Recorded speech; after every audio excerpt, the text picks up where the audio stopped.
بہت ہی دور ایک جنگل میں ایک بہت سست اور بیوقوف سا راجہ رہتا تھا۔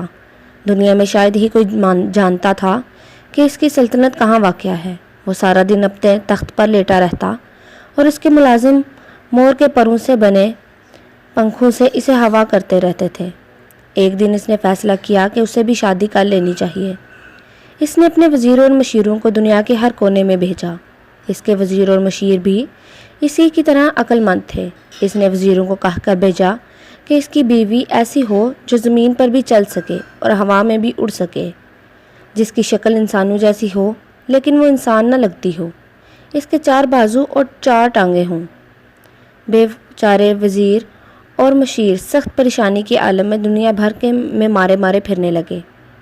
تبھی انہیں راستے میں ایک بہت عقل مند بوڑھا ملا جسے انہوں نے اپنی مشکل بتائی۔ وہ ہنس کر بولا، یہ تو بہت آسان ہے، یہاں سے ایک بندریا پکڑو اور اپنے راجہ کے لیے لے جاؤ۔ مشیر وزیروں نے اس کا کہا مانا اور ایسا ہی کیا۔ راجہ نے بندریا کو دیکھا تو غصے سے کہنے لگا، تم پاگل ہو، یہ تو بندریا ہے۔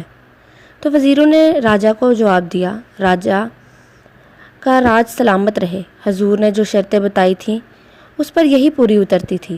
یہ دنیا میں واحد جاندار ہے جس کی شکل انسانوں سے ملتی ہے، لیکن یہ انسان نہیں ہے۔ یہ درختوں پر ایک درخت سے دوسرے درخت پر اڑ کر جاتی ہے اور زمین پر بھی آسانی سے چل سکتی ہے۔ یہ ٹانگوں سے بازوؤں کا کام کر لیتی ہے اور بازوؤں سے ٹانگوں کا، اس لیے اس کی 4 ٹانگیں بھی ہیں اور 4 بازو بھی۔ واقعی راجہ کی ساری شرطوں پر ایک بندریا ہی اترتی تھی، لہٰذا راجہ لاجواب ہو کر بیوقوفوں کی طرح انہیں دیکھنے لگا۔